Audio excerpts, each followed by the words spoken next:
Hey, what's up, YouTube? So I figured I would get on here and finish my question and answers. Here to help me is one of my little giant day geckos. Say hi to the camera. Alrighty, so the first one is, crested gecko need help ASAP, please reply. I'm planning on getting a pair of crested geckos to breed them.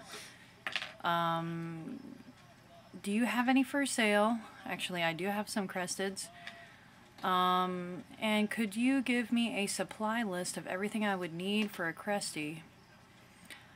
Okay, well, first of all, if you're getting a pair, you're going to need a 20-gallon tall tank as the minimum. But you also want to have a spare cage because you can't keep them together all the time. You can only keep them together when you're breeding them, and then after that you have to separate them because the male will stress out the female and end up biting each other. Not a good situation. So you do need a spare cage whenever you have to separate them. Also, whenever you breed a crested gecko, be prepared for eggs for up to over a year from one breeding, because that's what my crested geckos did. I bred them one time, and the females continuously laid a pair of eggs every single month for over a year, just from one time of breeding. So whenever you breed, make sure that you are prepared for that.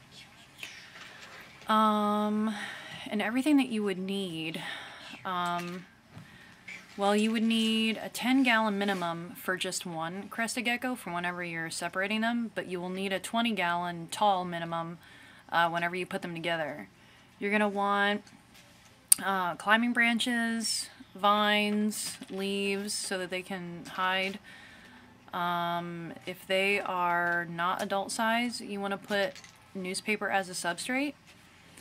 I wouldn't use any eco-earth or anything like that.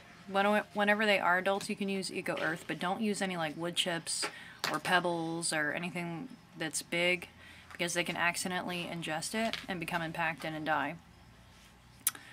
You will also need, well, you don't need a UV light because they're nocturnal. You won't need a heat lamp unless your house gets really cold.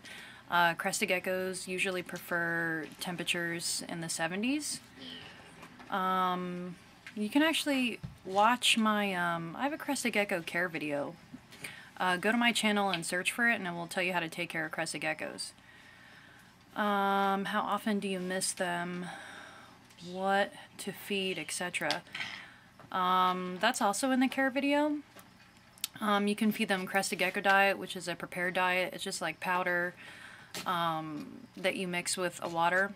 And it's made by Repashy. It's pretty good stuff. You can feed that to them and not have to feed them anything else. Or if you want to, you can feed them crickets every so often. But whenever you feed them crickets, you want to dust them with calcium plus the vitamin D3, since they're not going to be under UV light.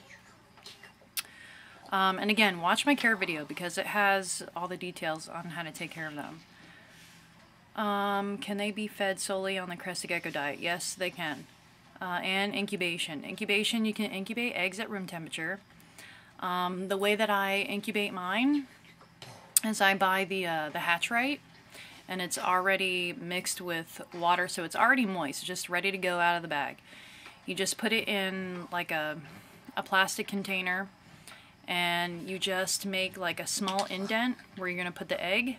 You lift up the egg, you put it in the indent, and put the lid on, and pretty much that's it. Set it somewhere in the house. They don't need to be in the incubator because they don't require really warm temperatures. What you want to do though is once a week you want to lift up the lid and you want to check the substrate to make sure it's not drying out, because if it does, then the egg will dry out and then the eggs will die. Also, whenever you're removing eggs, don't jiggle the eggs, don't turn them. The reason is because the yolk becomes attached to the side of the egg, and the baby's growing in there. So if you were to turn that or jiggle, the baby can actually drown in its own yolk inside of the egg. And they incubate for around 60 days. Okay, let's see. Next person. Oh, here we go. I bought 2 leopard geckos this Saturday, and I really need some advice regarding a potential issue a friend warned me about over at Reptile Forums UK. One of the 2 Leos my dad and I bought, they're about a year's difference between them. My friend suggested they might not tolerate each other in their shared vivarium, seeing as I don't think they've been kept together before. That's probably true. They might not get along with each other if they're not used to each other, especially if they're both males, then they're not going to get along together. I'm hoping that this really won't be a problem. Both are female. Okay. They should probably get along then. And I hope the 2 of them will simply just get along from the get-go, but if they don't, this would be a nightmare scenario as I can't afford and don't have the space for another separate vivarium. The Viv I have is a 3-footer with full nocturnal setup, and I hope this to be big enough for them both, but if they decide they don't like each other, the size of the new Viv is a moot point. Well, since they're both female, they probably will like each other, and that seems like enough space that they would both have their own spaces that they would be happy in. What I like to ask is, have you encountered this problem before, and do you know a way to resolve this sort of situation without having to resort to separating the 2 geckos into different vivariums? Well, if they don't get along with each other, then there's really nothing you can do. You have to separate them, because the one will end up stressing the other one out until it dies. I've heard of people placing an Exoterra faunarium inside the Viv and separating them that way until they get used to each other, but I'm not sure if this is a good idea regarding the stress levels, and if it doesn't work, I'm out of options.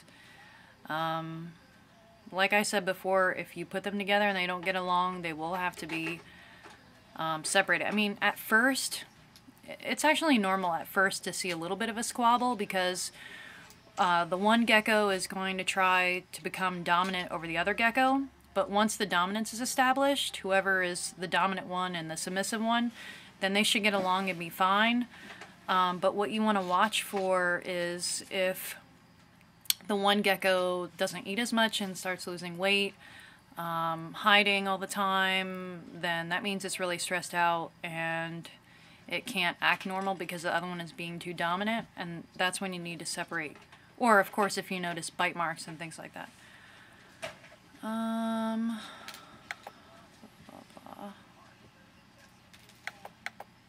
reading it.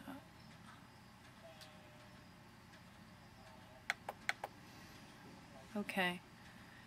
Yeah, I read the rest of this message here. Basically the same thing. You know, you can try to put them together, you know, see how they do. And if they don't get along, you're just gonna have to separate them or find a home for the other gecko. I'm sorry, but that's just kind of how it is. I mean, there's really nothing you can do about that. Okay, so let's go to the next message here. I mean, disgusting. Oh, that's cute. Somebody made a video about rattlesnakes in Michigan with their 7-year-old daughter. Oh, that's cute. Aw, you guys should maybe check this out. It's called Snake Hunters, Snakes of Michigan. And it's by Drunk Club. So if you guys want, go check that out. I think I'm going to check that out a little bit later. That sounds cute. Okay, let's see. Oh, here we go. This is how you can figure out. This one is from Fish One Dude, Crested Gecko Help. Hello, I just got my first cresteds. They are both about 5 grams and are from separate clutches and parents. I know that if they are both male, or one male and one female, they will need to be separated, but can they currently live together? They both feed on Repashy Crested Gecko diet. I know they will not be mature for quite a while, but if one is male and one is female, is there a chance they would breed too early? Sorry for all the questions. Thanks. P.S. They both have been eating and pooping great. Thanks, Bowden. Okay. Well, you can keep the babies together until they're about 6 months old. When they're about 6 months old, you need to separate them. That's usually when you can start to tell the sex of the geckos as well. Males start getting their hemipenal bulges around 6 months and a year of age, so you'll be able to tell, and then you can separate them. But until then, until 6 months, you can keep them together, and that's fine. And yeah, they definitely will need to be separated. Alrighty, well, that's it for now, because my camera battery is about to die.